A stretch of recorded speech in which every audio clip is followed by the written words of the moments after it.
Guys, and welcome back. So we are going to start coding from this section, and before we do that, let's just see some of the things we should need. The first one should be you need to have Node.js installed on your computer. So quickly go to nodejs.org and you'll have this on their home screen, or you can click on downloads, same thing.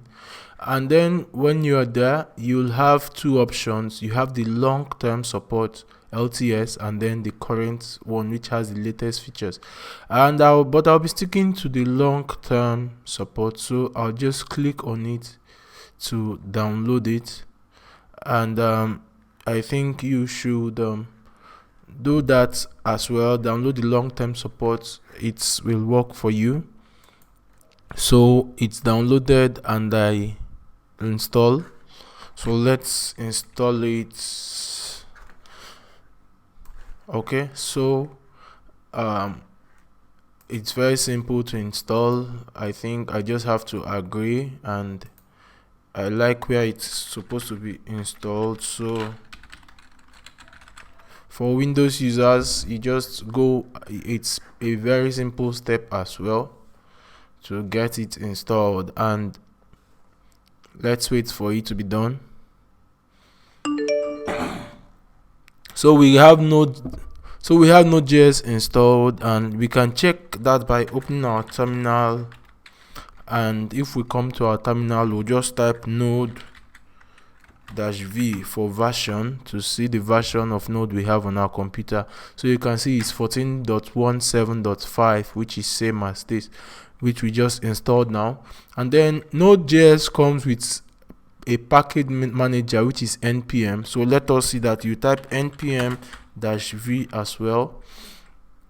So we have it installed. So you should do that to see if it's installed automatically. If you have Node, you should have npm installed. So let us go to the official website of npm and let's see.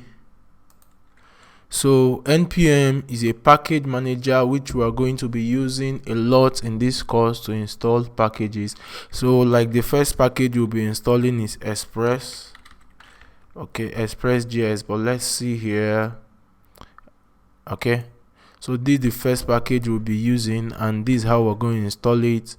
npm install Express, and it has a weekly download of about 60 million. That's like a lot. So let's talk about npm once again.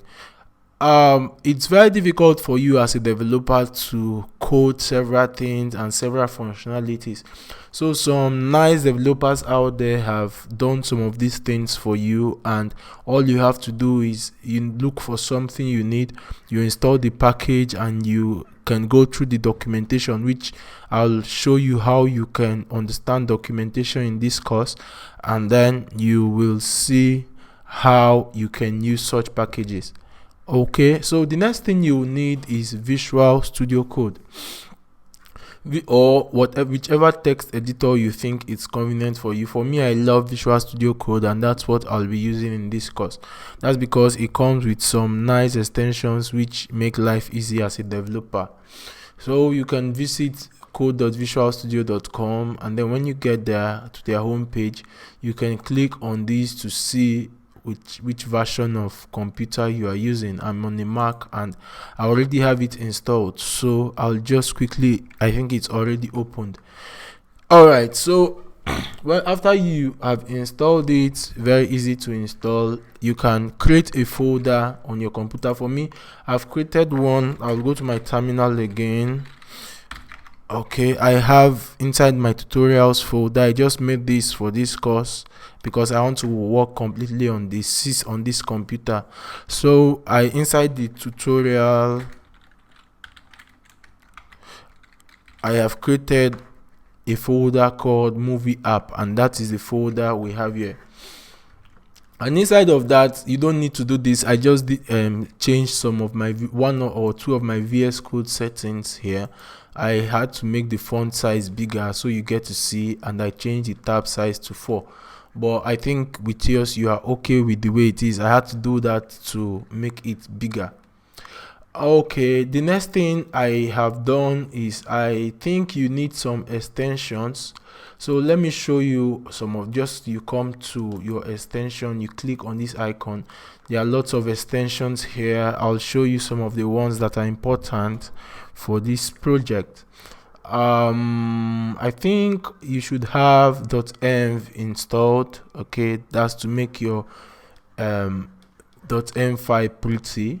You should also have ESLint installed. So you just have to come to this place and you search for, let's say, .env, and it will come up. You install it. This one has 1.9 million downloads, so that's the one you should install at the time of recording. And then you can install Babel, okay, and you can also install, if we're going to work with Flutter for the front end, that's the mobile, I'll tell you how you can do that. So some other things you would need, if you want your icons to be as mine, then you can install material icon. And what else you need Prettier to make your code nice when you save. What else do you need? Okay, I think that's it. Okay, if there is any other thing I use, okay, if we're going to work with the front end as well, when we talk of React and all that, because that's what I'll use if I'll work on the front end in this course. Well, I'll use tiled components or Tailwind, whichever comes to mind. Okay, so that is that on this. Now I promise you in the next video we'll start coding. Thank you.